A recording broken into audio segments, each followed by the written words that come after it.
Donc on parle beaucoup de statistiques démographiques. On va en prendre qu'une, mais je trouve qui est assez parlante. C'est que quand on dit qu'à l'horizon 2040, un Français sur 3 aura plus de 60 ans, ça veut dire que parmi nous, tous ceux qui ont plus de 25 ans sont concernés. Donc ça fait quand même du monde. Donc tous ceux qui ont plus de 25 ans, en 2040, je suis désolé de vous le dire, mais mathématiquement, vous aurez plus de 60 ans. Alors la France a du retard, on verra un petit peu ce que tout le monde en pense. Désolé de vous casser le moral pour démarrer. La France a du retard et on va essayer un petit peu justement de le rattraper. Donc ce mercredi 12 février, je l'ai précisé, Marisol Touraine, qui est la ministre des Affaires sociales et de la Santé, et Michel Delaunay, qui est la ministre déléguée chargée des personnes âgées et de l'autonomie, vont clôturer la concertation qui a été lancée justement autour de ce projet de loi, une concertation qui avait démarré le 29 novembre 2013. Donc on est allé relativement vite, je dis on, enfin en tout cas vous êtes allé relativement vite.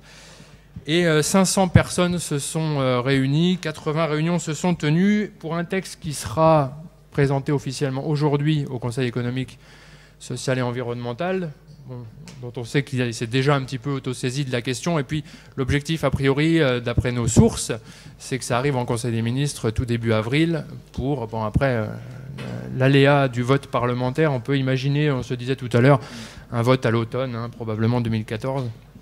Pour être un petit peu prudent. Alors, la loi reposera sur à peu près 3 grands thèmes, hein, que sont l'anticipation pour prévenir et retarder la perte d'autonomie, l'adaptation de notre société, donc il va falloir repenser un petit peu les politiques publiques de logement et d'urbanisme. On a vu qu'avec la mise en accessibilité, c'était des choses, et le retard, hein, probablement que tout le monde a pris, c'est des choses quand même très très difficiles justement à faire. Donc il va falloir s'y prendre mieux et plus fort probablement.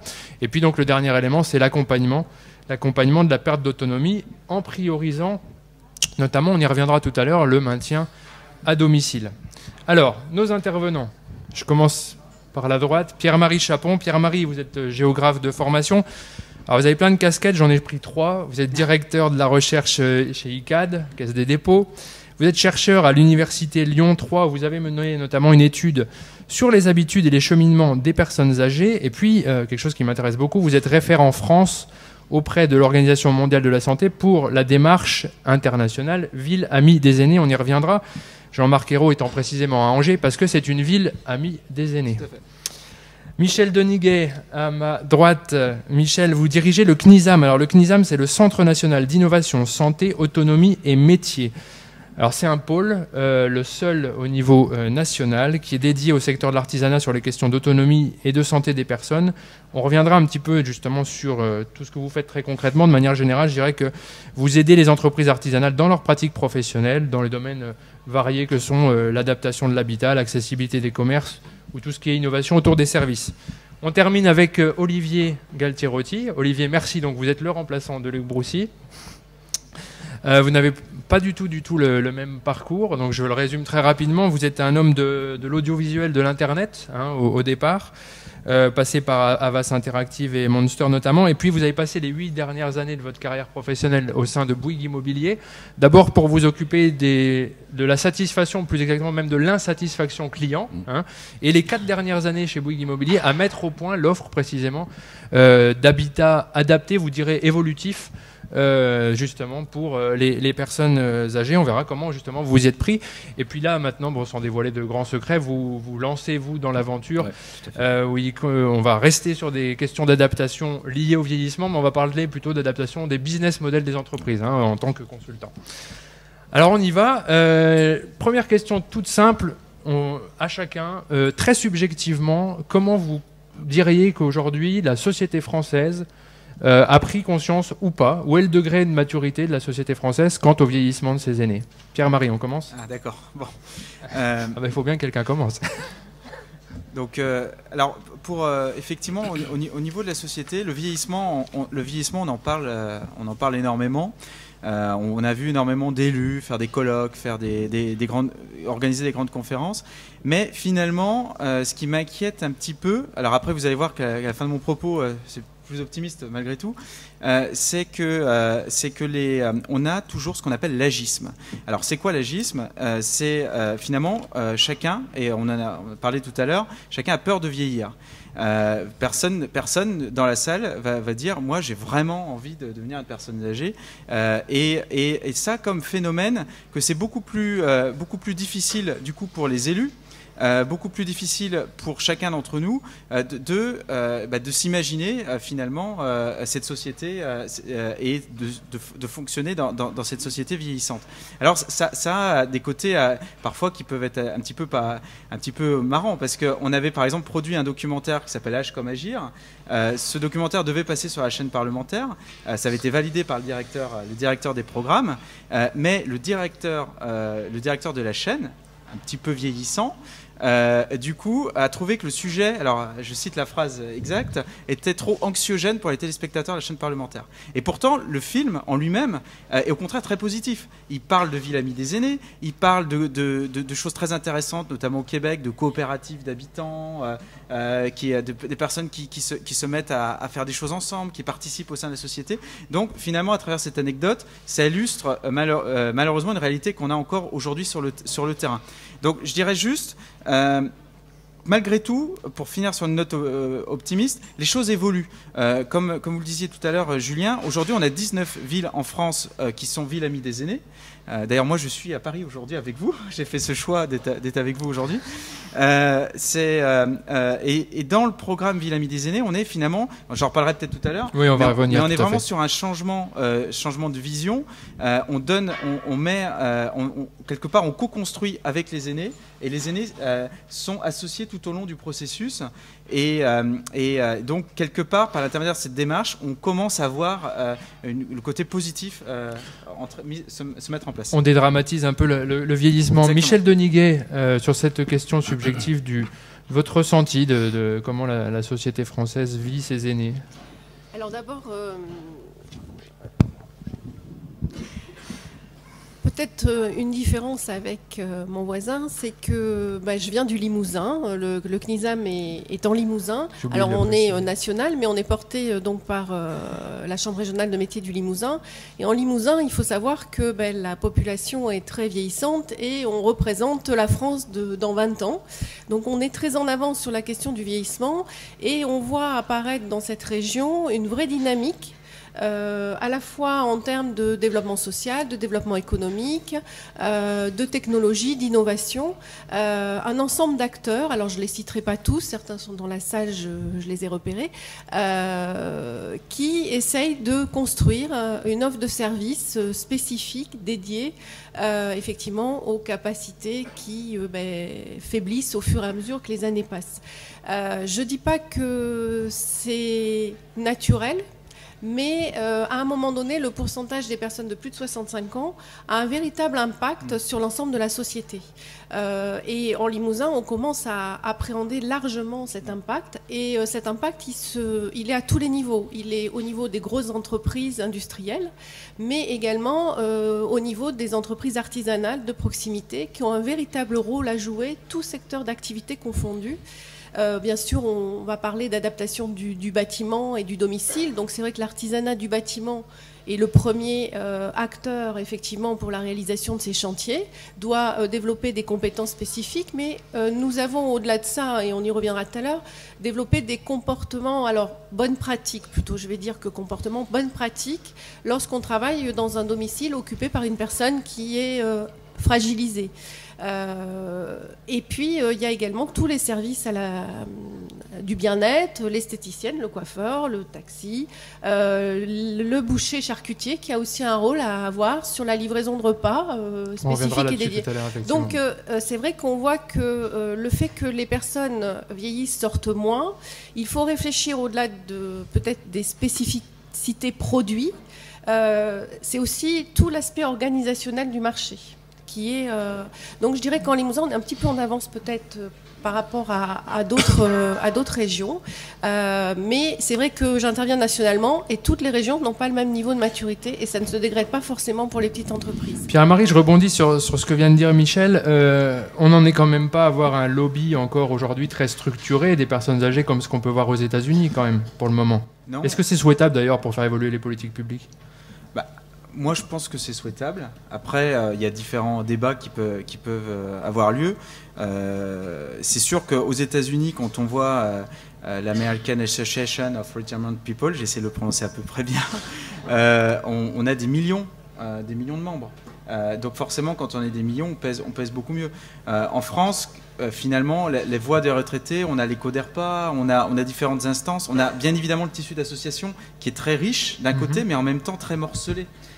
Et donc du coup, contrairement au monde du handicap qui peut se faire entendre, le lobby au sens noble du terme, bien évidemment, effectivement les aînés ont plus de mal à se faire entendre. Le simple fait qu'ils soient finalement une population plus votante, finalement, qui s'exprime davantage dans les urnes par rapport à la population française, ça aide pas un petit peu déjà ? Ça devrait, mais comme je vous le disais, c'est pas encore symptomatique. Comme je vous le disais, on a une particularité comme avec le vieillissement. Et comme vous prenez les sénateurs, ils sont par exemple plutôt pas tout jeunes, et pourtant ils ont du mal à imaginer. Il y a quand même un rapport un petit peu paradoxal avec le vieillissement. Ça fait peur. Olivier, votre sentiment sur justement cette question du vieillissement, après on va rentrer davantage dans le concret, dans le dur de la loi. Moi, mon point de vue, c'est que c'est un peu la bouteille à moitié vide ou à moitié pleine. Tout dépend comment on la regarde. Donc, effectivement, il peut y avoir un côté négatif, douloureux dans cette projection vers le vieillissement. Mais d'un autre côté, il y a des choses extrêmement positives. En France, en revanche, je pense qu'on a un petit problème culturel par rapport au vieillissement. On ne trouve pas ce problème au Japon. Et moi, l'histoire que j'aime bien citer, et je pense que ça permet de reposer les choses, j'aime bien me replonger dans les fondamentaux. Moi, j'ai un ami préhistorien qui me raconte souvent une histoire qui est la découverte de l'homme de la Chapelle aux Saints. Donc, en 1907, on découvre le squelette d'un Néandertal. Mais un Néandertal pas comme les autres, beaucoup plus vieux que les autres squelettes qu'on avait trouvés auparavant. Non seulement il était vieux, mais il avait visiblement une jambe cassée depuis de longues années, qui l'empêchait de se déplacer. Alors comme on sait que le Néandertal, c'est une population nomade, de chasseurs nomades, ça veut bien dire que cette personne-là, âgée, ses compatriotes l'ont emmené avec eux tout au long de leur périple. Et en plus, ce qui a vraiment choqué à l'époque, c'est pour ça que la découverte a été un peu cachée pendant pas mal d'années, c'est que ce squelette avait été découvert avec des ornements, des parures, ce qui prouvait bien que cet homme avait une valeur pour ses concitoyens, peut-être porteur d'un savoir, c'était peut-être un super tailleur de silex ou un super lanceur de flèches. Mais en tout cas, moi, l'exemple est intéressant parce que ils l'ont emmené avec eux. Ils l'ont pas laissé sur le bas-côté. Et aujourd'hui, je pense qu'il faut aller vers ce regard où comment j'aborde cette problématique et comment j'en fais un véritable levier, quoi. Alors, on n'est pas en avance, je le disais tout à l'heure au niveau de la France. Pierre-Marie, comment vous réagissez quand moi j'ai lu une enquête Share 2006-2007, 15 pays européens. Tout à fait. Et alors en fait, l'idée c'est d'estimer un peu le taux de logements équipés pour faire face au handicap. Alors, c'est un peu plus large que le simple adaptation au vieillissement. Mais enfin bon, la France, elle est quand même pas terrible. 6% de logements adaptés, c'est tout juste la moyenne européenne. On est quand même très très loin de nos amis néerlandais, ils sont à 16%, les Danois à 13%, les Espagnols sont à 11%. C'est qu'un phénomène culturel qui explique que eux ont fait mieux que nous finalement, parce qu'a priori on peut se dire que c'est des sociétés proches des nôtres quand même. Pour répondre à votre question, effectivement, 6% du parc de logements en France est adapté aux besoins de personnes fragiles, on va l'utiliser comme ça. L'ANA, donc l'Agence nationale pour l'amélioration de l'habitat, avait évalué qu'il fallait adapter 2 millions de logements en France d'ici les prochaines années, ce qui représente un investissement à moyen de 24 milliards d'euros. Donc autrement dit, on a encore un petit peu de travail effectivement à apporter. Alors après, est-ce que c'est un problème culturel ? Mon point de vue, c'est que en France, on est un petit peu entre deux types de pays, c'est-à-dire que on a joué beaucoup pendant des années on a construit pas mal d'EHPAD, d'établissements pour personnes âgées dépendantes, et puis on a prôné par ailleurs, ce qui est le souhait d'ailleurs de la plupart des personnes, de pouvoir rester à domicile. Le problème, c'est ce qu'il y a entre les deux. C'est-à-dire que ce qu'on n'a pas su faire, c'est mettre en avant de l'habitat intermédiaire, à tous les sens du terme. On a dénigré les logements foyers pendant des années. On en a d'ailleurs beaucoup transformé, beaucoup fermé, alors que je suis persuadé que c'est une alternative aujourd'hui tout à fait pertinente. On a peu développé les résidences-services, donc qui sont un peu l'équivalent, je dirais, pour des personnes qui ont plus de revenus. Alors on en a fait un marché de niche, alors qu'on aurait pu faire glisser un petit peu les choses autrement. Bon, je suis plus sur la partie logement-foyer, mais il y a aussi toute cette offre. Et finalement, on a des éléments paradoxaux de la loi de 2005, qui est évidemment une très très bonne chose, et je le redis évidemment ici, mais le paradoxe, c'est que du coup, les promoteurs, et ça je le vois en tant que promoteur, finalement ils ont dit, mais nous, pourquoi est-ce qu'on nous dit de faire du logement adapté pour les aînés? On fait déjà du logement adapté puisqu'on respecte la loi de 2005. Donc quelque part, de mettre toutes ces normes qui étaient nécessaires, qui ont permis de faire bouger les choses, quelque part ça a tout bloqué. Parce qu'on est rentré sur des normes très précises, et puis du coup les gens se sont dit, ça y est, nous maintenant on a fait notre part du boulot, et merci, au revoir. Donc voilà, il faut... Oui, parce qu'effectivement, vous faites un distinguo qui est important, que j'ai retrouvé très souvent. Adaptation ne veut pas dire forcément accessibilité. Il y a des choses un petit peu différentes. Michel Deniguet, je vois que vous êtes d'accord avec moi. Oui, je vais vous donner la parole. Oui, effectivement, accessibilité et adaptation ne revêt pas la même réalité des choses. C'est vrai que l'accessibilité, il y a la loi du 11 février 2005, donc avec des exigences à respecter sur le bâtiment collectif neuf, établissement recevant du public. Et donc, lorsque l'on travaille sur la notion d'adaptation, autant on est sur l'accessibilité, sur quelque chose de commun à tous, autant sur l'adaptation, on est déjà beaucoup plus sur les usages individualisés des personnes et la prise en compte aussi de l'évolution de leur handicap. Lorsqu'on fait une adaptation, par exemple, nous on forme les artisans à l'accessibilité et à l'adaptation, on leur dit bien qu'au niveau de l'adaptation, ils ont tout le champ du possible. Parce que, effectivement, le lavabo, il n'est peut-être pas à 80, ou voilà. On peut le mettre un peu plus haut ou un peu plus bas, complètement adapté à la configuration de la personne, à sa corpulence, à sa mobilité. Au niveau des couleurs, effectivement, la personne est encore libre de choisir la couleur de sa salle de bain. Même si ça ne correspond pas au contraste qui est dans la loi du 11 février 2005. Donc c'est vrai que la notion d'adaptation, elle est vraiment liée, je dirais, à un service sur mesure, en adéquation avec la personne et avec l'évolution de ses capacités. Alors, il y a un élément qui est, a priori, un consensus, et d'ailleurs qui est même la base du rapport qu'avait écrit Luc Broussy pour sous-tendre la concertation, c'est le maintien à domicile doit devenir une priorité. Effectivement, lui étant très sévère dans le constat en disant ça fait 30 ans que les pouvoirs publics se répètent inlassablement que ça doit être la priorité, pourtant ils n'ont jamais rien fait et ils se sont massivement tournés vers les établissements en général et les EHPAD en particulier, ce que vous disiez tout à l'heure, Pierre-Marie. Alors, je voudrais que vous nous disiez, dans le cadre, tout en nous présentant le label Ville Amie des Aînés, justement, en quoi dans ce label, on peut apporter la pierre du maintien à domicile. Alors, commençons par poser les éléments du label.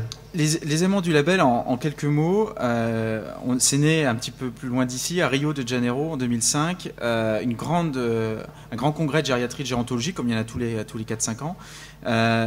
Certaines villes étaient présentes, beaucoup de villes canadiennes et puis américaines. Enfin, il y avait pas mal de villes qui étaient présentes pour suivre les débats, les conférences. Et puis bon, elles sont vite sorties en se disant, mais finalement, il nous parle beaucoup de médecine, beaucoup de santé, mais au sens vraiment médical du terme. Mais nous aujourd'hui, on aimerait être, on est concerné évidemment par la perte d'autonomie, la dépendance, mais on a aussi besoin de réfléchir un petit peu en amont, de réfléchir de manière un peu plus transversale. Quelque part, c'est pas uniquement la santé. Si on regarde les choses, c'est l'habitat, c'est les transports, c'est l'urbanisme, c'est tout ça. Une image un peu trop médico-sociale, trop finalement, médico-sociale du et trop sanitaire. Et donc, du coup, il y a une personne de l'OMS, enfin le docteur Kalash de l'Organisation mondiale de la santé qui était présent, et très vite, les débats se sont engagés. Et les villes se sont dit, finalement, on est toutes confrontées, quel que soit d'ailleurs l'endroit dans le monde où on se situe, on est toutes confrontées à la question du vieillissement. À des échelles bien évidemment différentes, à des niveaux différents, mais on y sera de toute façon tous concernés, et on commence, et il faut qu'on avance sur ce sujet. Deuxième élément, il faut quelque part, si on veut faire quelque chose pour la population, il faut la connaître. C'est un peu le b.a.-ba, mais ça nécessite qu'on essaye de sentir un petit peu quels sont les besoins, et qu'on casse cette image sanitaire et médico-sociale en faisant réfléchir les gens sur justement ce que je disais tout à l'heure, l'habitat, les transports, etc. Donc c'est né un petit peu de cette manière. Et puis donc du coup, troisième élément, ils se sont dit, si on essaye d'avoir un petit peu tous ces résultats, si on essaye de mettre en place des préconisations, des plans d'action, eh bien il faut qu'on puisse quelque part comparer, parce que ce qui est intéressant, c'est de comparer ce qui se fait un petit peu partout dans le monde. Et donc du coup, elles ont décidé, donc ça a pris un petit peu de temps, ça a donné lieu au protocole de Vancouver, qui est un protocole commun utilisé dans toutes les villes du monde. Donc là on est en 2006-2007, si j'ai bien compris. À peu près, okay, voilà. 2007. Et donc après, chaque pays, chaque ville a pu partir dans la démarche, dans le réseau qui a été créé officiellement, le réseau OMS en 2010. Dans certains cas, dans certains pays, on a un programme national. Ça a été le cas en France avec le label Bien Vieillir Ensemble, qui aurait dû être la déclinaison française du programme Ville Amie des Aînés, qui a suscité d'ailleurs beaucoup d'attentes. On a aujourd'hui 70 villes qui étaient rentrées dans ce label. Et puis malheureusement, les choses n'ont pas forcément été suivies. On est plus rentré dans quelque chose que je qualifierais de marketing, que dans un véritable changement de vision, un changement d'approche.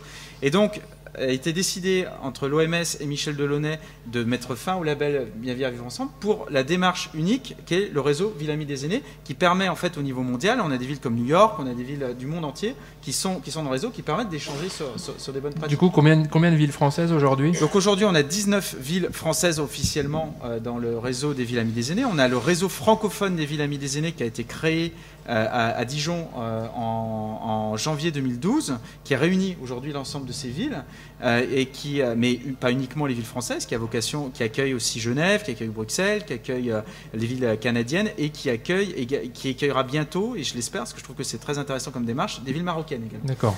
Donc aujourd'hui 19 villes françaises, beaucoup de demandes, je pense que les municipales vont porter leurs fruits, beaucoup de villes, je pense, qui vont rentrer dans la démarche, et avec cette fois-ci vraiment la volonté, par l'intermédiaire de formation, par l'intermédiaire de colloques, par l'intermédiaire de médiatisation, d'accompagner ces villes et de leur donner un petit peu tous les outils pour faire en sorte que finalement ce ne soit pas uniquement l'élu aux personnes âgées qui s'occupent du vieillissement, mais que l'ensemble du conseil municipal se sente concerné, en premier rang duquel le maire. Si le maire n'y croit pas, ça ne sert à rien. Donc le maire, le conseil municipal et bien évidemment l'ensemble des techniciens qui travaillent autour, ce qui nécessite également de former, de leur donner un petit peu cette approche qu'ils n'ont pas. Quelqu'un qui travaille sur l'habitat, dans plein de villes, je vois des personnes qui travaillent sur l'habitat qui ne sont pas du tout en lien avec les personnes âgées. C'est dommage.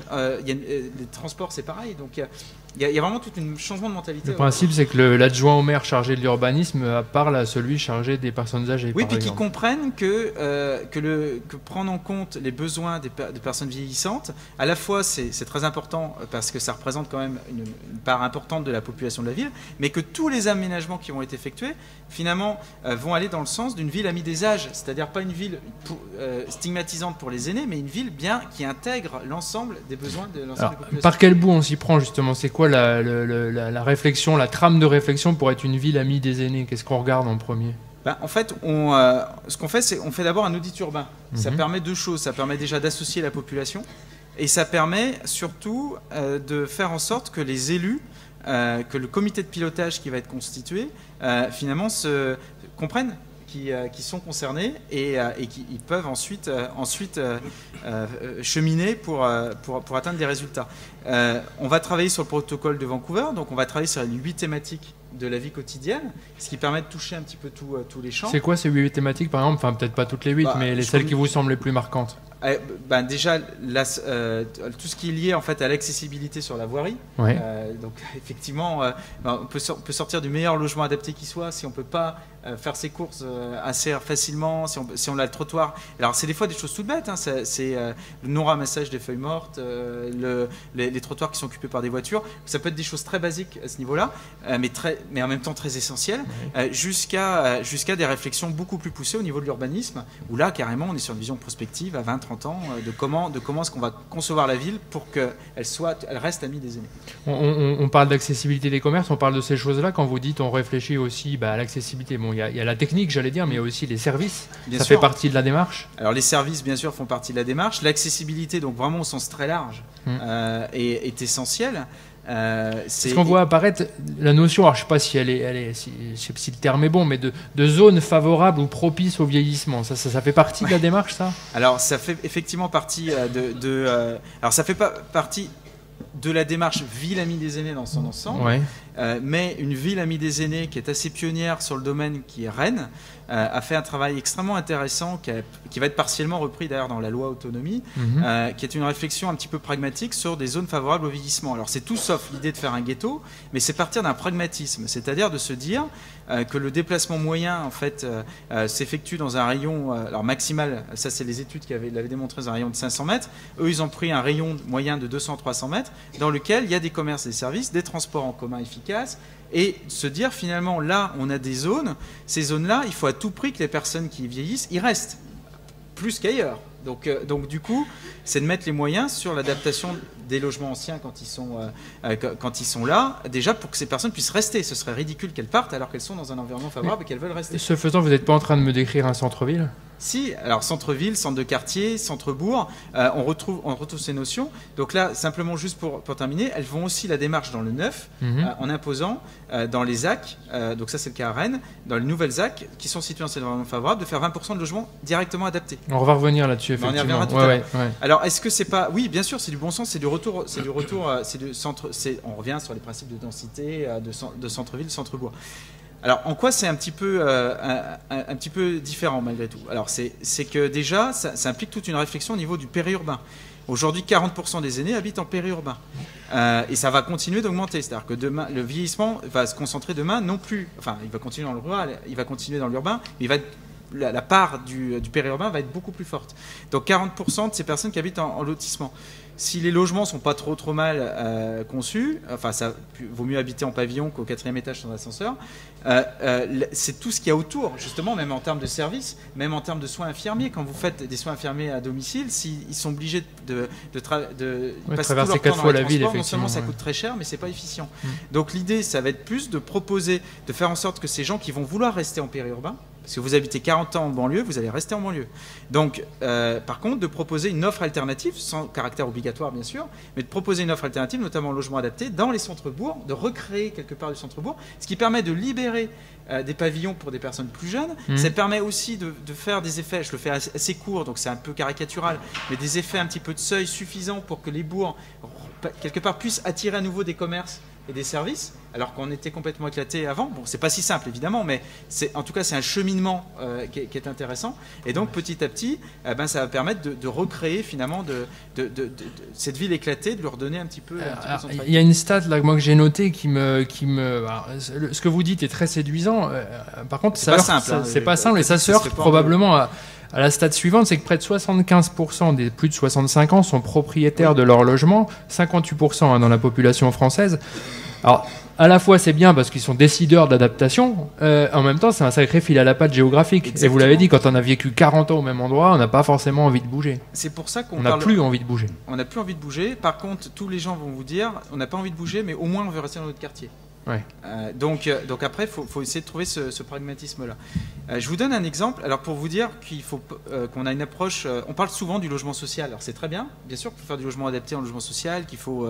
En plus, certains bailleurs sociaux ont 40% de leur parc qui ont plus de 65 ans. Donc ça fait. Ouais. Dans certains cas, c'est un peu extrême, mais c'est une réalité. Par contre, on parle pas du logement privé.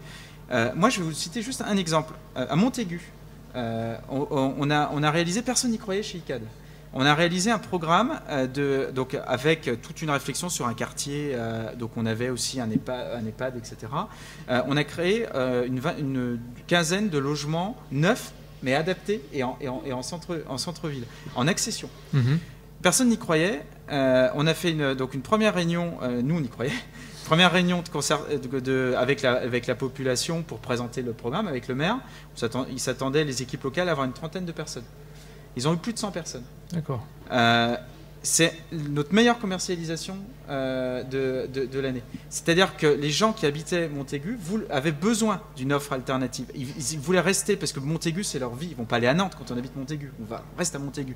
Par contre, du coup, ils ont fait ce choix. Ils se sont dit, ces logements sont bien situés. Il y a le marché juste en dessous. On va être super bien. Et là, le pas a été fait. Donc c'est pour ça que je crois beaucoup. Mais il faut proposer ces alternatives. Aujourd'hui, on ne les propose pas suffisamment. Olivier Galtirotti, quand vous avez pris la main, hein, je l'ai dit tout à l'heure, chez Bouygues Immobilier pour concevoir cette offre d'habitat évolutif, vous y êtes pris comment là aussi, notamment par rapport au business finalement, au métier de Business Immo, de Bouygues Immo, pardon. Bouygues Immobilier. Non, mais la manière dont on a abordé le sujet, on l'a traité de manière un peu systémique, quoi. C'est-à-dire qu'à partir du moment où je m'inscris dans la conception d'un logement qu'on avait appelé humainement durable, c'est-à-dire un logement qui est capable de suivre l'individu quand il a 60 ans, 70 ans, 80, 90 ans, on ne peut pas attaquer le sujet de la même manière. C'est-à-dire qu'on a demandé surtout aux architectes de ne pas prendre le crayon, et on a mis autour de la table des ergothérapeutes. Et les ergothérapeutes ont expliqué à l'ensemble de l'équipe justement qu'est-ce que c'est une personne à 60 ans, à 70, à 80, à 90 ans. Expliquer vers quelle évolutivité la personne s'inscrit et derrière pouvoir commencer à dessiner le projet de logement. Et j'aime bien le mot dessiner parce que la démarche elle relève du design, mais le design au sens étymologique du terme, hein, le latin designare qui signifie dessin, le dessin IN, et le dessin EIN, le projet. Comment je dessine un nouveau projet pour ses habitants. En revanche, je rebondis sur ce que disait Pierre-Marie, c'est pas suffisant. Parce que concevoir un logement qui va être adapté, évolutif, c'est bien, mais si la personne ne peut pas sortir de son logement, ça n'a aucun sens, quoi. Donc ça veut dire que la démarche, j'ai envie de dire, de participation, prendre en compte au cœur du sujet le besoin, les satisfactions et les insatisfactions d'utilisateurs sont essentielles. Et à titre d'exemple, je travaillais également sur, parce qu'il y a la grande mode des quartiers durables, les écoquartiers, où en général on dit on veut plus de voitures, tout le monde à pied, etc. Et le fait de s'intéresser à l'usage des personnes âgées, mais quel que soit l'âge de la personne, vous pouvez interpeller les municipalités en disant mais écoutez, si je ne permets pas aux voitures de venir dans ce quartier, comment la municipalité va rendre son service de navette destiné aux personnes âgées? Vous avez des municipalités qui mettent en place des services de transport pour emmener les personnes au marché. Si je ne peux pas amener cette navette devant le domicile, comment je fais? La personne a un bulletin de vote, vous risquez d'avoir des problèmes aux prochaines élections. Et donc c'est ça, c'est repenser tout l'écosystème. Et la démarche en fait de design dans le sens dessin EIN, elle est extrêmement importante pour emmener tout le processus, quoi. Parce que sinon vous faites que des inventions, vous faites pas de l'innovation, quoi. Pierre-Marie, tout à l'heure, on a parlé un peu des zones propices là, au vieillissement. Alors, quand on fait la carte des zones de vieillissement, facilitatrice, on va dire, et puis de la zone de vie des aînés, sur ce que vous avez pu constater jusqu'à maintenant, est-ce que c'est complètement disjoint ou il y a une superposition suffisante pour commencer à travailler de manière très générale? de manière très générale, ça se recoupe pas nécessairement. Ce serait trop beau. C'est d'autant plus. Alors dans certains cas, on se retrouve. C'est sûr que comme on est sur les zones centrales, on retrouve quand même des choses intéressantes. Par contre, on a souvent des quartiers qui sont beaucoup plus vieillissants que d'autres, parce qu'on a, par exemple, des cités SNCF ou des cités qui ont été construites dans les années 30 ou années 40, etc. Et puis, a fortiori, après, quand on décline, on voit le vieillissement qui va aussi, en fonction des années, évoluer. Le problème que ça a, c'est qu'on a une population finalement assez homogène, puisque les gens sont restés dans ces logements.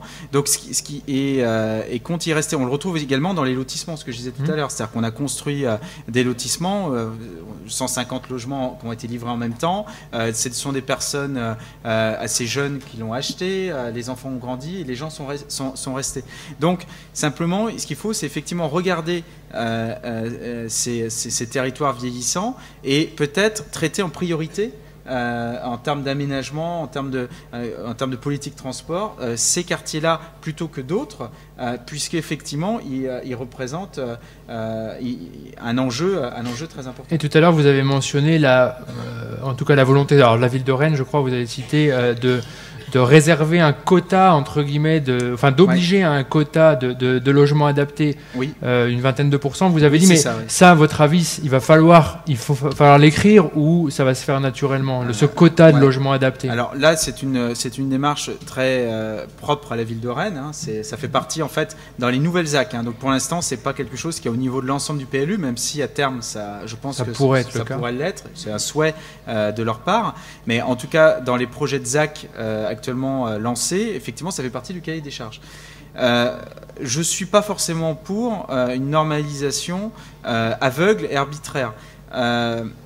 Je trouve que l'exemple est intéressant, mais je suis beaucoup plus pour une démarche pragmatique. Aujourd'hui, on souffre en France de partir trop dans des normes et dans des normes qui sont beaucoup trop précises, et donc du coup, trop de normes tuent les normes, puisque finalement, on va partir sur quelque chose et au détriment d'autres choses, on l'a payé quand même dans le passé suffisamment cher. Donc l'idée, au contraire, c'est plus, selon moi, d'essayer de simplifier peut-être les normes, d'essayer de reposer un petit peu les choses à plat et d'essayer de partir sur finalement un pragmatisme et des objectifs à atteindre.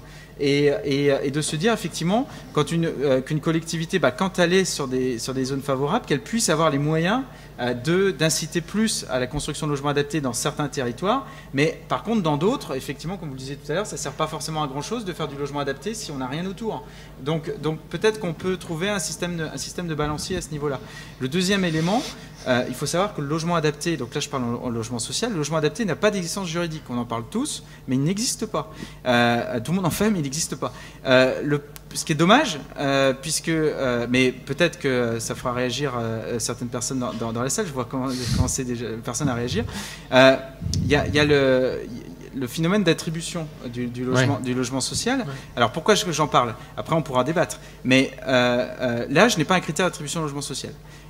Et ça reste sur une règle effectivement qui est importante pour le logement social, qui est quelque part, si on commence à faire des exceptions, à la fin, il y a un risque aussi que certaines communes se disent tiens, je vais plutôt faire du logement adapté.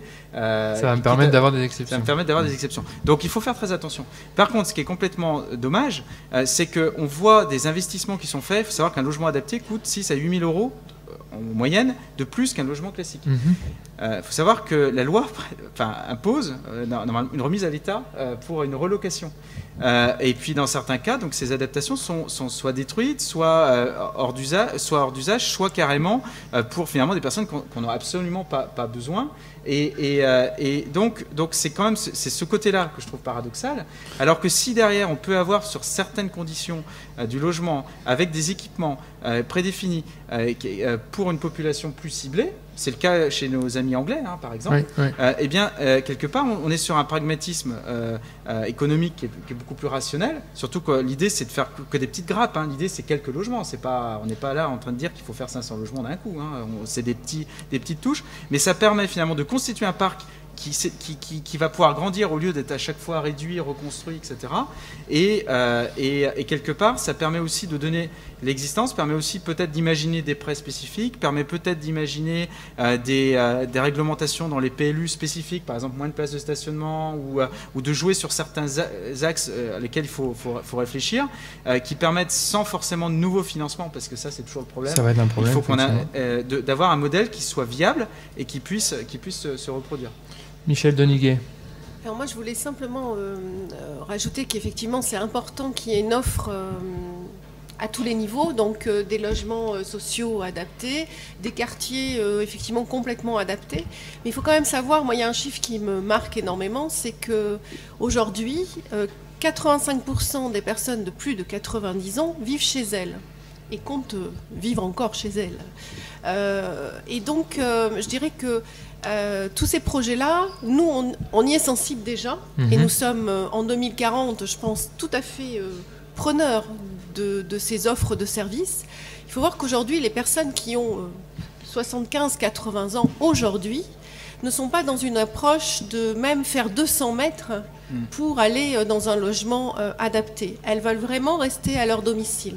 Alors nous, bien sûr, on va évoluer parce que y a 4 générations qui se croisent pour la première fois dans l'humanité quand même, puisque ça c'est pour rejoindre votre histoire de la préhistoire. On accompagne tous des parents très âgés et dépendants. Donc nous sommes sensibilisés de fait à cet accompagnement-là. Et donc je pense que nous serons, entre guillemets, les consommateurs de cette offre de services qui doit se construire, puisqu'il y aura un véritable besoin en 2040. Mais aujourd'hui, la problématique me semble un petit peu différente, alors peut-être plus prégnante dans les zones rurales que dans les zones urbaines. Même si on est à Paris, je pense qu'il ne faut pas oublier que la France est aussi constituée de zones rurales et que la volonté des personnes, c'est vraiment de rester dans leur lieu de vie. Et donc, c'est un petit peu, nous, l'approche que nous avons au CNISAM, c'est-à-dire qu'on a essayé de monter sur les territoires les compétences des artisans en la matière. Nous avons travaillé avec les collectivités territoriales, avec les ergothérapeutes, avec les associations pour créer une dynamique aussi autour de l'adaptation du logement. C'est-à-dire qu'on estime que, comme le vœu de la personne, c'est de rester le plus longtemps possible, c'est de faire en sorte qu'elle soit le plus longtemps possible en sécurité dans ce logement. Donc, il y a la Creuse qui est très en avance aussi sur l'ensemble de solutions aussi techniques, pas que domotiques, mais ça passe pas que par de la domotique. Détaillons un peu, parce que c'est vrai que c'est une belle histoire, c'est ces 23 artisans d'Homo Creuse là, qui se sont... Parce qu'il y a, au-delà de l'aspect justement adaptation au marché, il y a aussi une capacité à se structurer pour répondre à une délégation de service public. C'est pas tous les jours que des artisans peuvent répondre à une délégation de service public. Expliquez-nous un petit peu comment ils ont agi. C'est pas tous les jours puisque c'était une première nationale, donc ouais, voilà. C'est une démarche innovante. Le délégataire est une société de téléassistance, oui. Donc un prestataire téléassistance classique, qui quand même n'est pas totalement classique dans la mesure où il expérimente plusieurs solutions, et il a répondu donc à l'appel à marché délégation de services publics de la Creuse, qui avait choisi, le Conseil général, de contribuer au financement de packs domotiques. Alors ce pack domotique à 3 niveaux, mais le niveau le plus complet, c'est de la détection de fumée, détection de fuite de gaz, le chemin lumineux pour aller souvent du lit au WC. C'est la téléassistance classique, et j'oublie un autre élément, mais bon, vous me pardonnerez. Et c'est vrai que la société téléassistance est venue nous voir en disant quel est le plus gros électricien de la Creuse. Et je lui dis, moi j'ai pas de plus gros électricien, je suis l'artisanat, par contre j'ai plein de petits. Et elle me dit, oui, mais moi je veux 24 heures sur 24, 7 jours sur 7, de la maintenance curative, de la maintenance préventive, de l'installation, des packs domotiques, une gestion quand même assez serrée des stocks, etc. et des compétences techniques. Donc, en fin de compte, on a contribué effectivement au montage de cette coopérative. Donc, en lien avec les organisations professionnelles concernées qui sont la CABEB et la FFB. Et au bout du bout, on avait à la première réunion 60 artisans. Nous en avons conservé 23 répartis sur tout le territoire de la Creuse, qui ont accepté de répondre aussi à un cahier des charges assez précis, c'est-à-dire ils ont accepté de se former techniquement. Donc bon, je ne fais pas de publicité, mais c'est l'entreprise Legrand, puisque c'est un pack lié au produit Legrand. Et on est à Limoges, pas loin du moins. La Creuse enfin Limoges c'est en Haute-Vienne, mais on est quand même à 80 km seulement. Le CNISAM, on les a formés sur justement les bonnes pratiques en chantier occupé par une personne âgée. Alors, on était dans les petites histoires, je vais vous raconter une anecdote. Les personnes qui ont des packs domotiques, c'est le conseil général qui fait le diagnostic. En général, c'est qu'elles ont des déficiences plutôt cognitives et mentales. Et donc, les artisans se retrouvent à intervenir au domicile de personnes qui peuvent avoir des débuts de maladies comme Alzheimer ou de démence. Et un artisan est parti entre midi et 2 acheter son sandwich, a laissé sa boîte à outils, et quand il est revenu, la personne avait lavé toutes ses pinces et avait considéré que c'était sa vaisselle et ses fourchettes et ses couteaux. Elle avait tout bien rangé dans ses tiroirs, et l'artisan n'a pas pu récupérer un seul outil, a dû téléphoner aux enfants pour essayer de négocier, et la négociation a duré quand même plus de 3/4 d'heure, et la dame était très en colère parce qu'elle estimait que c'était à elle. Effectivement, ça demande des bonnes pratiques un peu particulières. Alors, on parlait du ramassage des feuilles sur les trottoirs, mais c'est aussi ne pas laisser traîner sa boîte à outils, arriver à l'heure, parce que quand on a une personne à mobilité réduite, si elle sait que l'artisan vient à 15h, eh bien, elle est dans le couloir à attendre que ça sonne 10 minutes avant. Donc, si l'artisan, qui n'est pas toujours à l'heure, je le reconnais, arrive à 16h30, ça pose quand même un souci. Donc voilà, on a travaillé avec des gérontopsychiatres, parce qu'on a un gros partenariat avec le CHU de Limoges, et pour monter un module qui soit effectivement dédié aux bonnes pratiques en chantier occupé. Donc c'est vrai que c'est la première organisation collective, donc c'est le téléassisteur qui passe commande aux artisans, et il y a une organisation pour les permanences, les week-ends, la nuit, pour effectivement, quand le téléassisteur voit que par exemple il y a un produit qui est en déficience, il y a automatiquement une alerte, et l'entreprise va réparer le produit, parce qu'effectivement derrière c'est la sécurité des personnes. Alors il y a quelque chose qui a été aussi important pour le CNISAM. Enfin, il y a 500 artisans sont passés par votre plus que 500, vous voyez, dans le bâtiment 500. Et dans le bâtiment, vous m'avez dit, il y a aussi quelque chose qui est apparu relativement vite, c'est que ils se sont rendus compte qu'il y avait finalement assez peu d'anticipation. Et que finalement, pour un petit peu encourager les gens à anticiper cette problématique, il vous fallait leur fournir un diagnostic. D'abord, est-ce que ce que je dis n'est pas une énorme bêtise, et surtout, comment vous y êtes pris après ? Alors, si vous voulez, l'adaptation de l'habitat aux personnes handicapées, c'est quelque chose qui existe depuis très longtemps. Sur l'adaptation au vieillissement, c'est quand même plus récent. Et comme disait Pierre-Marie, on a un petit peu du mal à envisager son propre vieillissement. Donc on a du mal à anticiper que notre baignoire ou notre salon avec étage, parce que dans les années 80 c'était très sympa d'avoir un salon plus haut que la salle à manger avec 3 marches pour y aller, va poser des soucis au fur et à mesure que l'on va vieillir. Alors des travaux d'aménagement, de décoration, tout le monde en fait. Mais sans avoir ce regard d'anticipation, peut-être de profiter pour améliorer le confort, la sécurité. Est-ce qu'on s'est rendu compte sur les 500 artisans que nous avons formés, alors depuis nous 2006, parce qu'on a parlé d'adaptation de l'habitat lorsque tout le monde parlait d'accessibilité des commerces et des établissements recevant du public et des bâtiments collectifs. Donc on était un petit peu pionniers, et on a fait un recueil un petit peu de leur marché, et ils nous ont dit... on intervient essentiellement dans l'urgence, c'est-à-dire un retour d'hospitalisation, un cas particulier où effectivement la personne est prise en charge par, on va dire, les acteurs médico-sociaux au sens très large, conseils généraux, ergothérapeutes, associations. Et là, effectivement, c'est des travaux, on va dire, d'adaptation dans l'urgence d'un retour à domicile suite à un AVC, etc., un accident de la vie, Après, lorsque l'on entre chez une personne qui a 65 ans et qui envisage de refaire quelque chose chez elle, ou changer ses fenêtres, ses portes, lorsqu'on lui dit bah, votre porte, là, vous savez, elle est un petit peu étroite, peut-être pour profiter de l'élargir, si vous en aurez peut-être besoin. En fin de compte, ils ont beaucoup de mal à faire passer tout ce regard accessibilité, parce que la personne n'envisage pas du tout d'anticiper. Donc, face à cette non-adaptation préventive, on va dire, qui n'est pas encore rentrée dans les mœurs et dans le regard de chacun, même si ça va évoluer, je pense, sur nos générations, puisque, comme je vous l'ai dit, on a nos parents aussi qu'on accompagne, et c'est déjà assez pédagogique.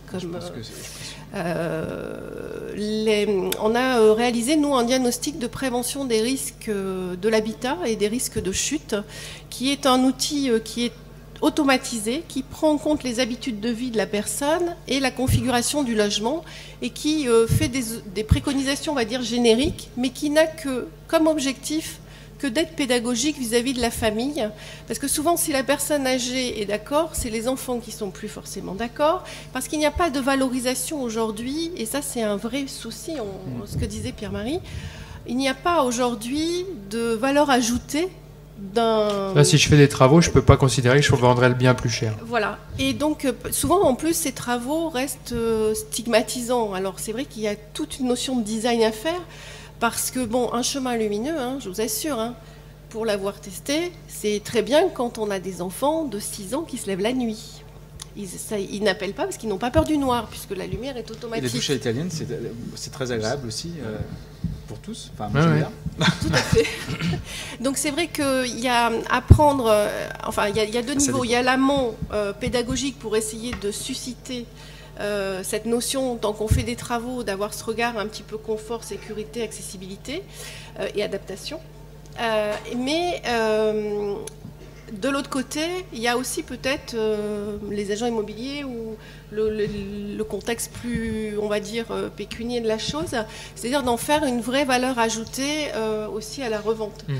Et donc en parlant peut-être davantage de confort que d'adaptation. Parce que c'est vrai que les choses que l'on est amené à faire, souvent on se rend compte que c'est du confort en plus et de la sécurité pour tous les habitants de la maison. Là, il vous faut faire tomber un double tabou, qui est le premier, accepter de vieillir, et le deuxième, c'est accepter que des travaux pour s'adapter au vieillissement puissent être valorisés par la suite.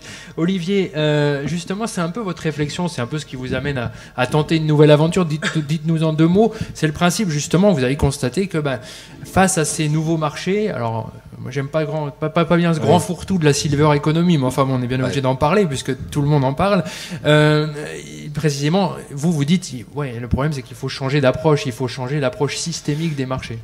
Je pense que si j'enlève le mot vieillissement, le mot âge, etc., si on prend un peu d'auteur, qu'est-ce qu'on regarde ? La problématique, c'est tout simplement quel service ou quel produit je vais apporter à un nouveau segment de marché, à un nouvel type de cible. Et je trouve que ça interroge énormément l'entreprise sur ses fondamentaux, et je pense que ça l'invite vraiment à revisiter ses fondamentaux. C'est-à-dire, une connaissance de mon client, c'est quoi ? Comment je la pose, et comment je suis capable d'architecturer une proposition de valeur, une véritable promesse, soit de service, soit de produit, à ce client. Et je crois énormément que demain, on va aller de plus en plus, et on y est déjà, vers des modèles hyper participatifs, où le premier concepteur qui sera autour de la table, ce sera le futur utilisateur, parce qu'on ne s'en sortira pas autrement. Et il y a déjà des modèles qui se mettent en place autour de ça. Et je pense qu'il faut réinventer l'écosystème. On parlait de commerce de proximité. Réinventer le commerce de proximité, ça passe déjà par un regard approfondi de la situation. Et vous voyez des exemples déjà aujourd'hui, ça commence à venir en France. Vous prenez par exemple un grand distributeur comme Walmart, qui aujourd'hui, Walmart, commence à rétribuer ses clients qui acceptent de porter les courses à leurs voisins. Et donc là, on crée une nouvelle chaîne de valeur. Walmart n'est pas nécessairement en train de créer des supermarchés pour des seniors. Je ne pense pas qu'Édouard Leclerc ou Carrefour, Auchan, on va le faire. Mais je pense mon écosystème différemment et comment je peux recréer ou améliorer ma chaîne de valeur. En fait, grosso modo, il ne s'agit plus de se dire comment je peux faire de mieux en mieux, mais tout simplement, avec ce que je sais faire aujourd'hui, comment je peux le faire autrement. Et c'est un peu ce que Christian Guellerin, directeur de l'école design de Nantes, disait l'année dernière à cette table. C'est je change mon regard sur le sujet et je vais créer des innovations. Mais ça implique vraiment je pense qu'il y a deux éléments clés. Une extrême bonne connaissance du client utilisateur final et aussi être capable d'architecturer au sein de son organisation tout le dispositif qui va permettre de mener à bien ça. Et moi, je regarde aujourd'hui avec un œil très intéressé ce qui est en train de se passer, notamment dans la construction de logements. Quand je vois des gens comme Ikea qui ont déjà construit des logements dans le nord de l'Europe, qui vont maintenant en construire, ils vont démarrer sur Nice prochainement, je pense que ces acteurs-là vont un peu bousculer les lignes, tout simplement parce qu'ils ont une excellente connaissance de l'usage à l'intérieur du bâtiment. Ils savent faire face à des besoins, soit de problèmes de configuration de pièces, et au travers de l'aménagement, ils vont peut-être apporter des nouvelles solutions avec les murs autour. Et aussi, alors là on s'éloigne un petit peu, mais ça va arriver aussi, quand Google dit « je vais construire des maisons, je vais construire des appartements », là ça interpelle, quoi. Donc il faut, je crois qu'aujourd'hui on est à la croisée d'énormément de chemins. Alors, vous parliez de silver economy. Moi, pour avoir reconnu des milieux des années 90 l'arrivée d'Internet, alors à l'époque, on parlait des autoroutes de l'information. Donc les autoroutes, déjà le mot, tout le monde est dans le même sens. Hein. Et en revanche, on n'a pas vu ceux qui arrivaient dans l'autre sens. Et aujourd'hui, on ne parle plus d'autoroutes d'information, on parle de réseaux sociaux. Et là, on est dans l'interaction. Et on est dans cette démarche participative. Et il faut absolument écouter l'usage, les besoins de son utilisateur pour proposer une offre qui va tenir la route, sur que ce soit une autoroute ou pas. Et de manière générale, vous sentez une demande de la part des entreprises? Il y a une demande parce que il y a un besoin de recréer de la valeur et il y a un besoin de se différencier parce que beaucoup d'entreprises se retrouvent aujourd'hui dans ce qu'on appelle un peu des océans rouges, c'est-à-dire qu'on est dans la compétition à coup de prix, à coup de rabais. Donc c'est océan rouge parce que tout le monde se grignote.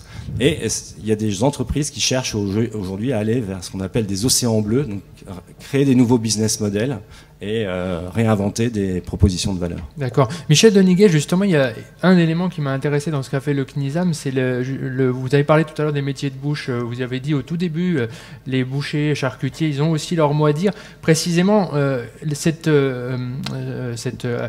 action que vous avez menée par rapport à ces métiers de bouche, elle a eu vocation justement à réinterroger ce que disait Olivier, un problème très compliqué de dénutrition des personnes âgées. Comment vous y êtes pris justement? Qu'est-ce qui a généré et comment vous avez structuré l'offre? Alors l'idée est partie d'un constat qu'ont fait les gérontologues et notamment professeur d'Antoine du CHU de Limoges, en nous disant un jour, au cours d'une réunion, souvent la livraison de repas à domicile qui est faite par les collectivités, c'est une solution de facilité lorsque la personne peut-être ne peut plus se déplacer et tout simplement ne peut plus aller faire ses courses et que ses enfants ne sont pas à proximité.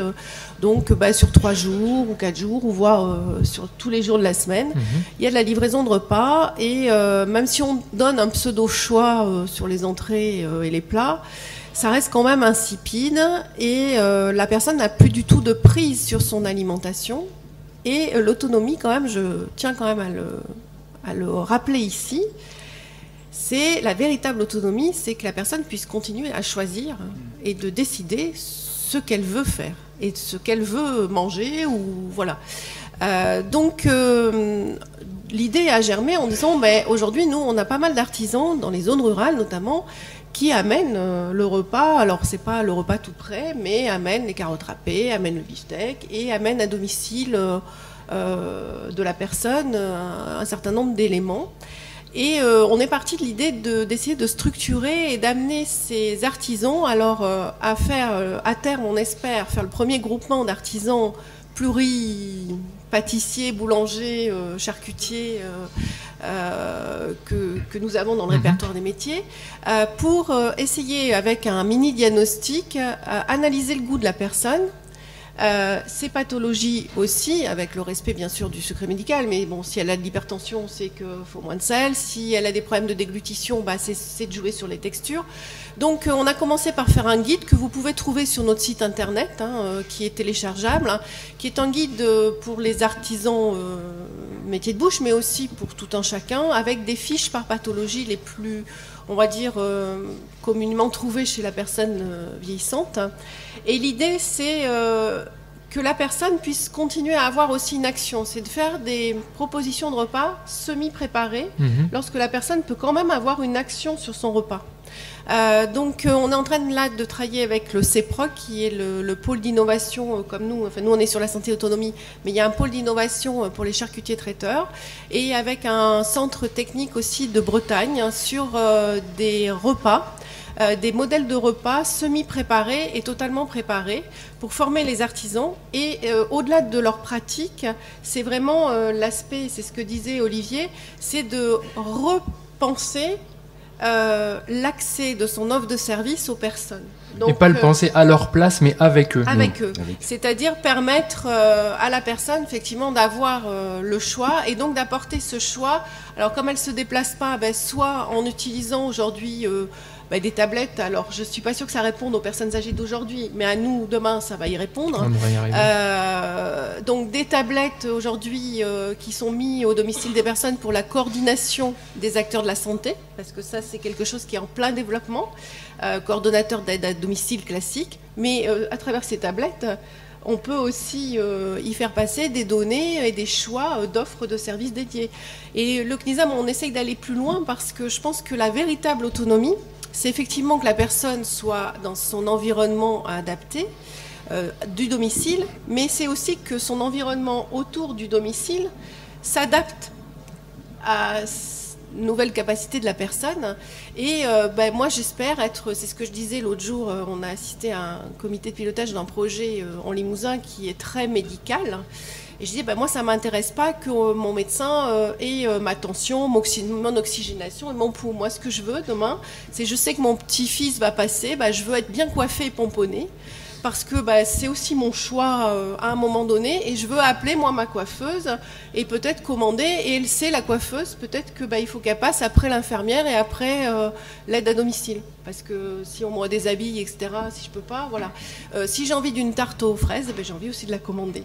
Donc, l'objectif, c'est à terme d'essayer de concevoir, alors ça sera en Limousin, le premier groupement pluri-activité artisanale, de services dédiés, mais où on re-questionne la manière d'apporter le service. Quel planning vous vous donnez pour faire ça? Alors on espère que le premier groupement sera fin 2016. Fin 2016. Pierre-Marie, vous vouliez réagir? Oui, je voulais réagir à la fois par rapport à ce que disait Olivier, et puis également à votre intervention. Ce qu'il faut, c'est bien voir qu'une révolution industrielle peut en cacher une autre. Et quelque part, aujourd'hui, je m'intéresse énormément, et je pense qu'on est sur un sujet majeur qui va pas faire plaisir aux taxis, mais qui va être un sujet qui va, je pense, très rapidement, on n'est pas dans la science-fiction, dans les 5-10 ans, être une réalité. C'est des voitures à pilotage automatique intégral. Alors, je ne suis pas dans la science-fiction. Pourquoi? Parce que c'est déjà testé et ça fonctionne. C'est-à-dire que par exemple à Lyon, il y a eu un véhicule qui a été testé rue de la République, c'est un peu nos Champs-Élysées lyonnais, donc autrement dit il y a beaucoup de monde, et le véhicule est complètement autonome, capable d'éviter les passants, de s'arrêter, de redémarrer, etc. Des tests sont également effectués par Google aux États-Unis sur ce type. Pourquoi c'est des innovations majeures? Qu'est-ce qui coûte cher dans le transport? Ce qui coûte cher dans le transport, c'est le chauffeur, c'est pas le transport en lui-même. Donc imaginez ce que je vous disais tout à l'heure sur le périurbain. Imaginez des gens qui habitent dans leur lotissement. Imaginez que demain, avec votre tablette, on soit en capacité de dire « moi, je veux partir de telle heure à telle heure », que le véhicule vienne vous chercher, vous emmène au centre commercial. Donc du coup, quelque part, le problème de se dire « je prends mon véhicule », il est complètement dépassé. Ce véhicule, il est pour multi-utilisateurs. C'est-à-dire qu'après mon départ, il peut partir pour ailleurs, voire même aller se recharger tout seul et repartir. Donc, comme je vous disais, ça, c'est pas de la science-fiction.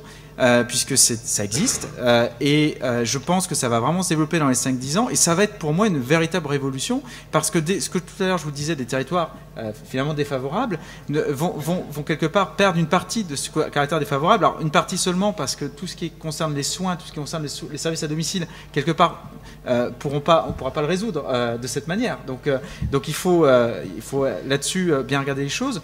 Mais en tout cas, vous voyez, ça c'est typiquement le genre de choses, et ça fait rebondir par rapport à ce que disait Olivier. Et voilà, donc surtout ne nous enfermons pas, et c'est pour ça que la silver economy, c'est un terme qui me déplaît beaucoup, parce qu'on a tendance à imaginer que dedans on ne met que le petit truc, le bracelet autour du bras, le gna gna gna gna. Bon, tout ça c'est bien, mais c'est bien plus vaste que ça. C'est bien plus vaste, c'est bien tout ce qu'il y a autour, et n'oublions, et moi je suis beaucoup plus pour une réflexion quelque part pour l'ensemble de la population avec des applications spécifiques, plutôt que de partir sur un produit qui serait ciblé. Alors ça peut se faire dans certains cas très micro-marché, mais c'est pas la réalité. La réalité, c'est ça, c'est l'ensemble.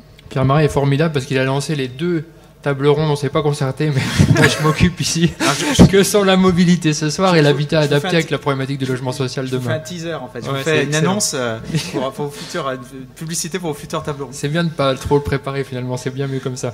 On finit, je vous donne la parole juste après, on finit, un truc tout bête, mais si Pierre-Marie, Michel et Olivier, chacun votre tour, si vous aviez un souhait, quelque chose qui vous semble déterminant de voir dans la loi, qui va arriver là, qu'est-ce que ça serait ? C'est que le programme, alors il faut bien le voir comme un outil, hein, c'est pas la solution, mais que le programme Ville Amie des aînés soit mis en avant dans la loi, parce que c'est, je pense, un bon outil qui peut permettre de, non pas les personnes qui sont déjà convaincues, mais qui peut permettre d'aider à convaincre des personnes qui ne le sont pas, et notamment les maires, notamment les directeurs de services, et quelque part en leur mettant la Ville Amie des aînés sous le nez, ça va les obliger à changer un petit peu leur vision, et donc du coup pouvoir avancer. Au moins un début de guide. Michel. Alors même si la fin des taxis qui sont au répertoire des métiers de l'artisanat est annoncée par Olivier... J'ai pas dit la fin des taxis, hein. Pas tout de suite. J'ai dit que ça va pas leur plaire. Effectivement, dans cette loi d'adaptation de la société au vieillissement, je pense que les petites entreprises de proximité ne doivent pas être oubliées, dans la mesure où elles ont un rôle, et j'en reste persuadée, fondamental à jouer sur tout ce qui est le maintien de l'autonomie à domicile, de par tous les services qu'elles apportent, et il y a quand même 250 activités. Ça va des ambulanciers au taxi en passant par le boucher charcutier, mais aussi par celui qui vous fait les orthèses ou les prothèses, les corsets, les semelles, etc. Des chaussures spéciales, ce sont des personnes du répertoire des métiers. Donc je dirais que l'ensemble des activités est quasi concerné. Donc je voudrais qu'effectivement l'artisanat et les petites entreprises ne soient pas oubliées. On finit, Olivier. Ouais, quand j'entends le terme de l'adaptation de la société, moi, il y a un mot qui me vient à l'esprit tout de suite, c'est qu'on ne peut pas s'adapter si on ne fait pas preuve d'empathie. Et je pense qu'il y a un volet important qui n'est peut-être pas dans la loi. Je pense qu'il y a un volet pédagogique et donc des éléments qui relèvent aussi de l'éducation nationale. Et qu'il faut, on voit bien qu'il y a des choses, c'est plus des expérimentations, des expériences, mais les crèches qui côtoient des personnes âgées, on voit qu'il y a du bénéfice pour tout le monde. Mais cette adaptation, je pense qu'il faut qu'on l'enseigne aussi à l'école, dès le plus jeune âge, pour qu'on change le regard, chacun change son regard sur l'autre, quoi. Donc beaucoup d'empathie et d'écoute. Très bien, merci beaucoup. On va passer à vous, c'est-à-dire que donc, si vous avez des questions, des remarques, des anecdotes à nous livrer sur ce qui vient d'être dit, notamment, tout à l'heure je vous ai vu réagir oui, sur l'existence juridique de l'habitat adapté, enfin ce genre de choses, n'hésitez pas, vous êtes les bienvenus, et je vais même me déplacer pour vous amener le micro. Allez-y, vous vouliez réagir. Ça, après, ce sera passé.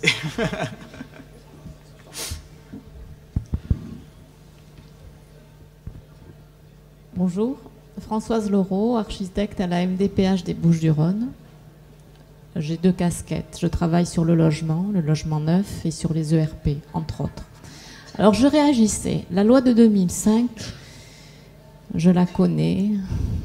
C'est une très belle loi, de mémoire. Hein. C'est la loi de l'égalité des chances et du citoyen. Premier point. Je suis un citoyen, j'ai envie d'habiter où je veux. D'accord ? Où je veux, en pleine campagne, en plein centre-ville. La loi sur le logement, qu'est-ce qu'elle me dit ? Je vais faire light, hein, ne vous affolez pas.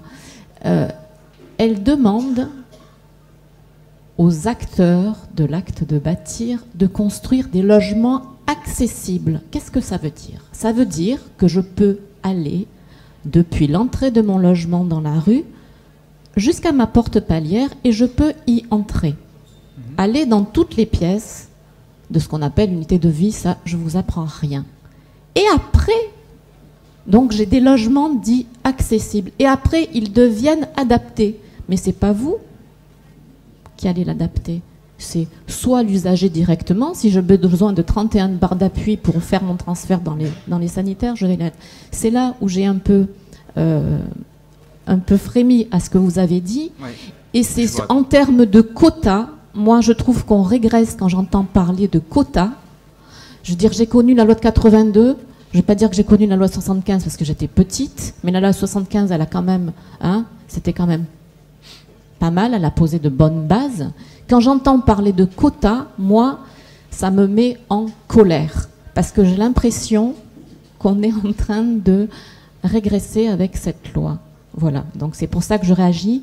Je travaille avec des bailleurs publics. Il y a aussi quelque chose qui me chagrine. On arrive à faire des logements accessibles. Je travaille sur le logement adapté avec des ergots et des personnes handicapées. Plus que je suis à la MDPH, je connais un peu la personne âgée, c'est différent. Je ne mélange pas les deux, moi. Bon, c'est normal, hein, c'est différent.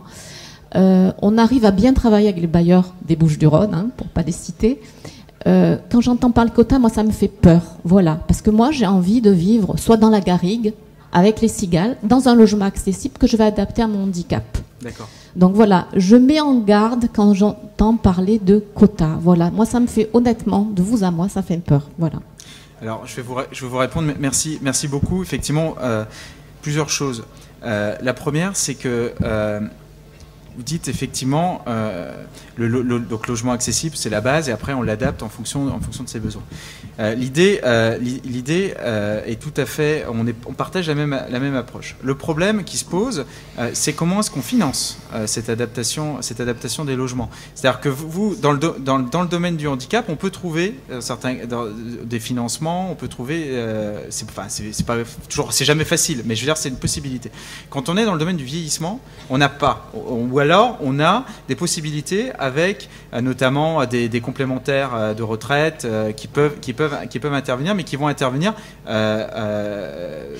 et encore c'est assez difficile. Donc l'idée, elle n'est pas de dire on fait un quota. Alors on va obligé de dire il y a un nombre évidemment, donc on dit 20%. Mais l'idée c'est de se dire que dans ces logements-là, on a prévu, c'est-à-dire que le promoteur ou le bailleur social a prévu de payer, de mettre en place ces adaptations de base. Et donc, et en fonction évidemment du public qui va être ciblé. Donc, on n'est pas sur un quota, je dirais, au sens très basique et en disant on va faire tant de quotas, tel endroit, telle chose, mais plutôt de se dire comment est-ce que je vais faire pour au moins avoir 20% de mes logements dans lesquels j'ai mis en place des possibilités d'avoir des adaptations dans mes logements. C'est pas du tout la même approche. Donc ça c'est le premier élément. Le deuxième élément pour vous répondre, je suis d'accord sur la philosophie que vous décrivez. Effectivement, l'idée de se dire, moi je veux être dans un mât provençal au fin fond de nulle part, c'est tout à fait un choix personnel et l'idée n'est pas du tout de l'interdire. Par contre, ce serait grave.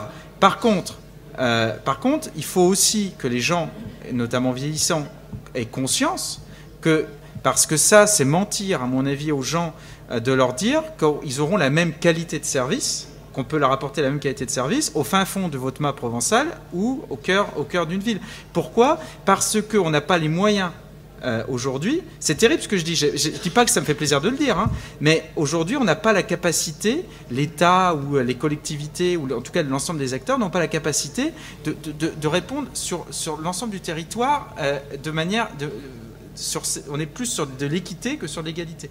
Donc voilà, donc c'est plus cette nuance, en tout cas informer les gens. C'est-à-dire bien sûr que les gens sont complètement libres et doivent évidemment le rester libres et partir d'une base, tout à fait, on est d'accord sur ça. Mais par contre, on ne peut pas, il faut que les gens prennent conscience que ce sera peut-être plus difficile que pour eux et qu'ils peuvent être confrontés à des difficultés plus importantes. Merci beaucoup. Y a-t-il une autre... vous vouliez réagir? Oui, monsieur, je vous amène le micro.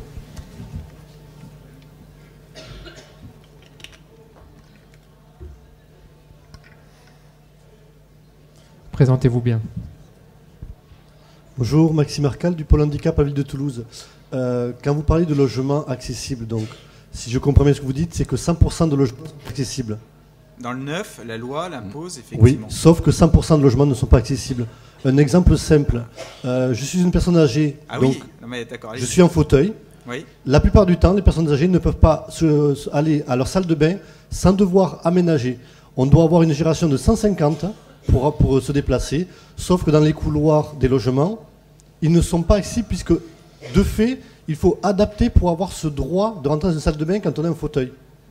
Voilà. Et le problème, moi, ce qui me gêne vraiment par rapport à ça, si vous parlez d'accessibilité, il faudrait peut-être qu'aujourd'hui on passe peut-être ce cap, qu'on arrête de parler d'accessibilité parce que finalement, comme disait madame, on parle toujours de quotas. La population handicapée, souvent, alors là on parle de personnes âgées, mais la population handicapée, c'est la seule proportion de la population française où on parle de quotas, sans que ça choque. C'est-à-dire que si on faisait pareil, par exemple, pour les personnes d'origine étrangère, ou si on faisait la même proportion pour les personnes, on va dire, dans le secteur social, etc., je pense que ça choquerait. Par contre, quand on parle de quotas pour personnes handicapées, ça ne choque jamais. On parle bien de quotas de 20% ou maintenant. Oui, mais c'est toujours. On parle toujours de quotas par rapport au handicap, l'accessibilité. Et je pense qu'on devrait arrêter de parler d'accessibilité, mais plutôt de parler de confort d'usage. Si vous parlez de confort d'usage, nous, c'est ce qu'on fait à Toulouse.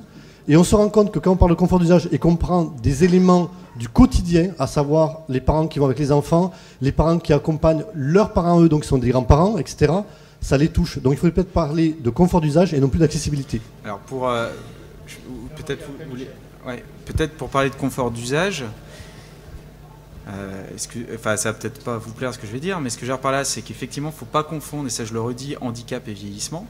Je peux vous dire qu'il y a beaucoup de personnes... Bah non, c'est pas la même chose.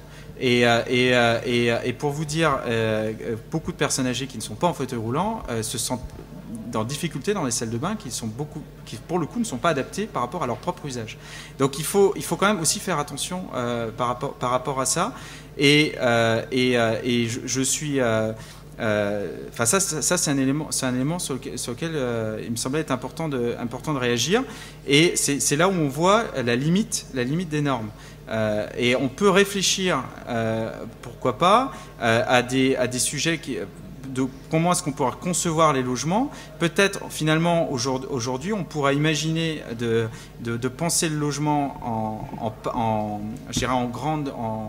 en grande base de logement, quelque part qu'on achète une surface et que chacun puisse, avec différents packages possibles, construire en quelque sorte son logement intérieur tel qu'il l'entend. Ça, c'est plus des réflexions qu'on peut imaginer d'avoir. Pour répondre, juste terminer sur les quotas, on a évoqué effectivement ce sujet sur Rennes qui est un exemple parmi d'autres, c'est un choix. Après, il peut être critiqué ou pas critiqué. Simplement, il essaye de répondre à un besoin de logements adaptés qui ne sont pas la même chose que les logements, qui sont en tout cas différents du logement de base accessible. Et je suis désolé, quand on parle d'accessibilité, on n'est justement pas sur des quotas. C'est tout le principe de la loi de 2005 qui est de poser une base. On n'est pas sur des quotas. C'est-à-dire qu'aujourd'hui, l'idée, c'est que chaque personne, et ça par contre, et je suis tout à fait d'accord avec madame, et c'est pour ça que le principe de la loi de 2005 est intéressant comme base, c'est justement qu'il n'y ait pas qu'on livre une base qui soit valable pour tout le monde, où chacun puisse apporter des adaptations. Merci Pierre-Marie. Michel. Alors, je pense que par rapport au débat sur les quotas, c'est vrai que ça peut choquer. Je dirais que la loi accessibilité, quand même, c'est un peu comme la loi sur la parité. Hein, si on n'avait rien fait, les choses ne bougeraient pas. Excusez-moi, messieurs. Mais je pense qu'il ne faut pas opposer forcément les choses. Je crois qu'il ne faut vraiment pas confondre l'accessibilité, qui est le minimum effectivement requis sens l'aire de manœuvre 150, etc., qui est dans la réglementation et l'adaptation. Je pense que sur les établissements recevant du public,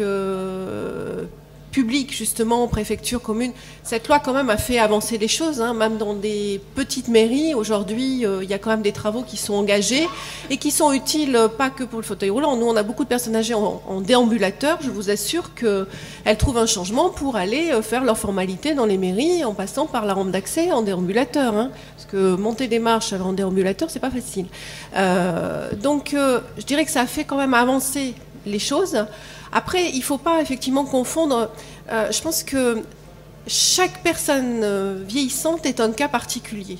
Or, la loi, elle ne peut pas s'inscrire dans un cas particulier. Elle ne peut que s'inscrire pour le commun de chaque citoyen.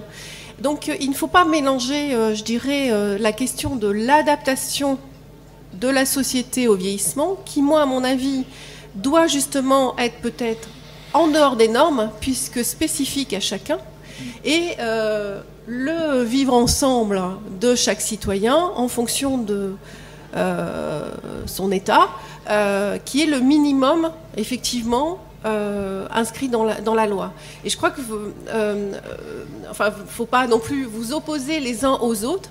Je ne veux pas faire le consensuel ni le médiateur autour de la table, c'est pas mon rôle.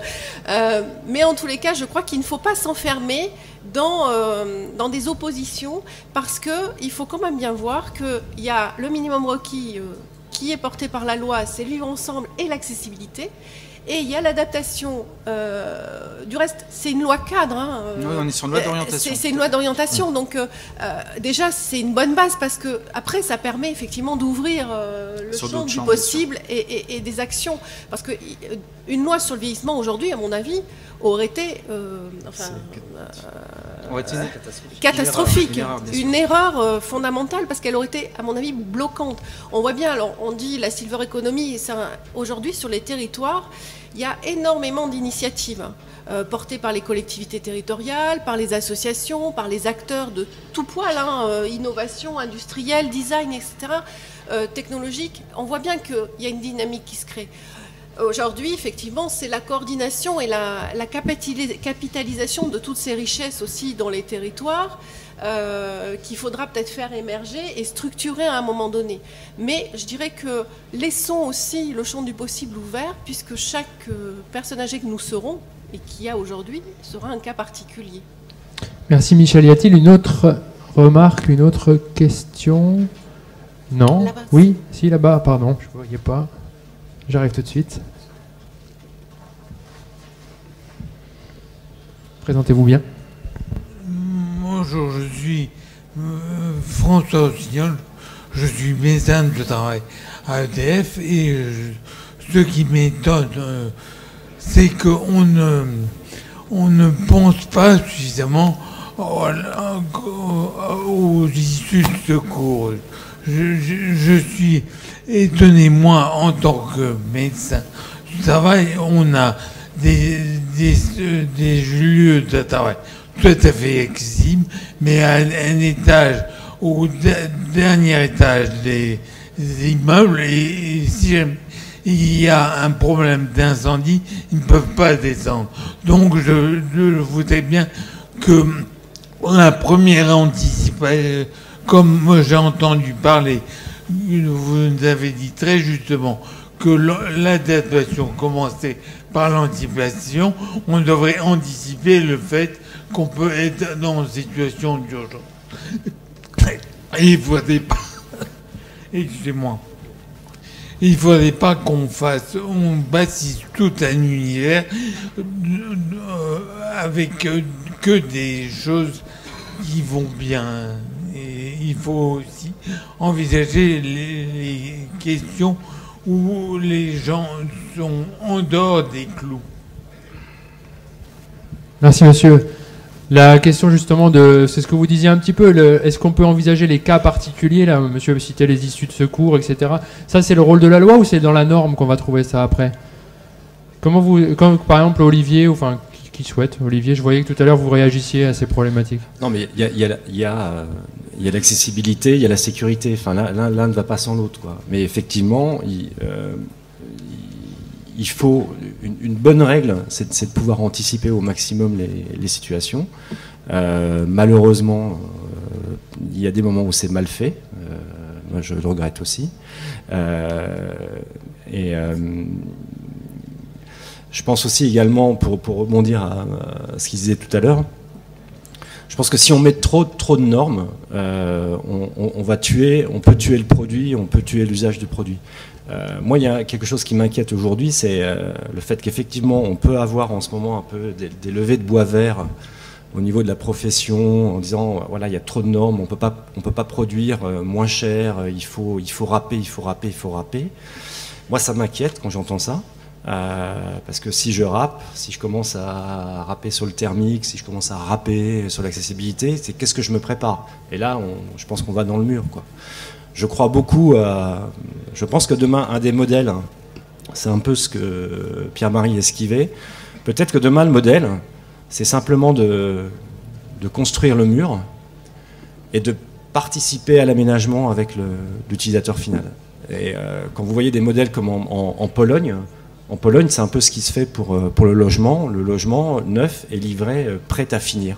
Et c'est l'utilisateur qui va le finir. Et quand je vois aussi arriver aujourd'hui des choses comme l'imprimante 3D, aujourd'hui, moi personnellement, je suis cordonnier le plus mal chaussé, je suis incapable de lire un plan d'architecte. Donc quand vous êtes dans un bureau de vente en train d'échanger avec un commercial, vous ne pouvez pas avoir le même langage parce qu'on ne se comprend pas sur le plan, on n'arrive pas à le lire.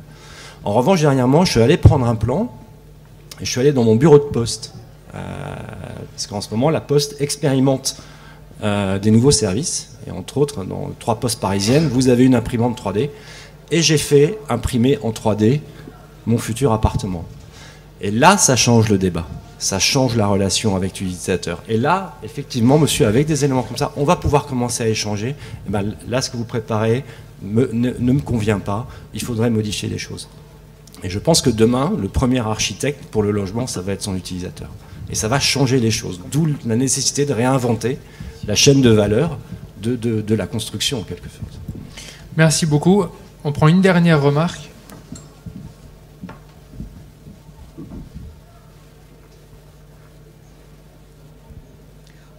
Je suis responsable de l'urbanisme et de l'habitat dans une ville moyenne de la région parisienne. J'étais très intéressée par ce que vous avez pu dire, qui alimente ma réflexion sur des révisions de plans locaux d'urbanisme et la politique de l'habitat. À vous entendre, j'ai 3 questions que je me pose. La première, vous y avez répondu, monsieur Pierre-Marie Chapon, c'est la question du coût. Les études de révision des PLU sont des études coûteuses. On sait qu'en matière de développement durable, on doit avoir un chapitre sur lequel on n'avait pas l'habitude de travailler jusqu'à présent. Et je me pose la question, donc, du coup, pour les études, mais également pour les constructeurs, vous y avez répondu en partie, également pour le coût final, pour par exemple les résidences-services, pour les personnes qui vont devoir payer un loyer. Je me pose aussi la question, comme vous le disiez, il est nécessaire de pouvoir regrouper les personnes qui sont en situation de vieillissement au sein de certains secteurs de ville pour pouvoir rassembler les services et ne pas se disperser. Mais est-ce qu'on ne va pas stigmatiser certains secteurs de ville? 3e question, si on met en avant le maintien des personnes à domicile, qu'en est-il de l'isolement de ces personnes? Est-ce qu'on ne va pas devoir développer des services sociaux, non pas pour les aider d'une manière fonctionnelle dans leur vie quotidienne, mais également faire en sorte, et en matière aussi d'habitat, que ces personnes ne se retrouvent pas seules? Alors merci. Alors pour répondre à vos questions... D'abord le coût sur la révision des documents d'urbanisme, parce que c'est une question que vous m'avez précédée, parce que je voulais la poser tout à l'heure, justement, est-ce qu'il faut aller vers la révision des documents d'urbanisme, les PLU, les SCOT, etc. Parce qu'effectivement ça coûte. Alors, de toute façon, c'est réglementaire, il faut le faire. La révision se fait assez régulièrement, tous les 5 ans si je ne me trompe pas. C'est variable selon les cas. la partie développement durable doit systématiquement, est-ce qu'on ne pourrait pas rentrer dans la partie développement durable, puisque quelque part concevoir une ville qui accueille bien l'ensemble de sa population et qui accompagne le vieillissement de sa population, est-ce que c'est pas aussi une forme de développement durable? Est-ce que ça peut pas rentrer dans cet axe? Ça c'est le premier élément.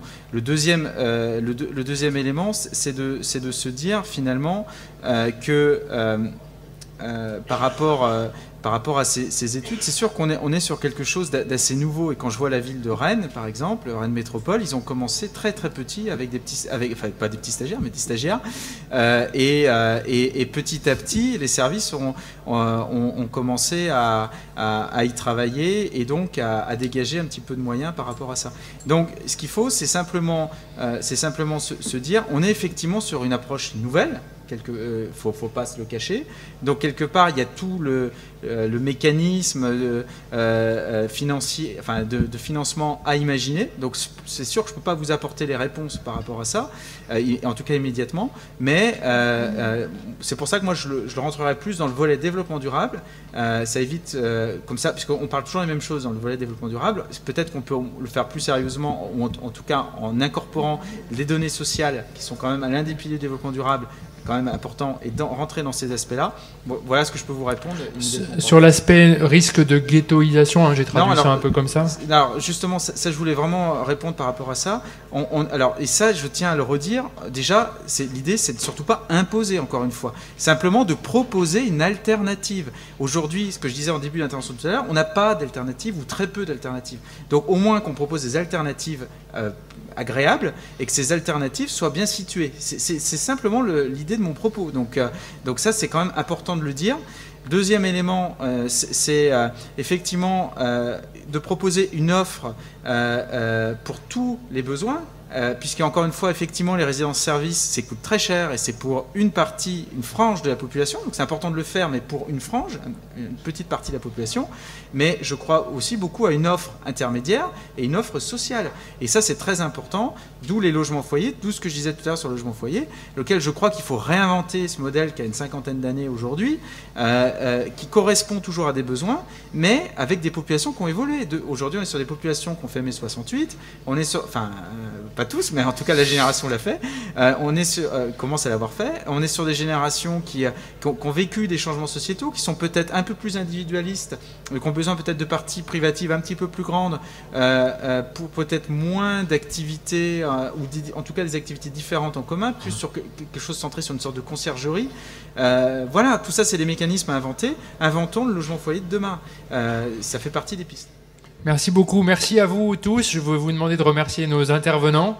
Merci de votre écoute attentive.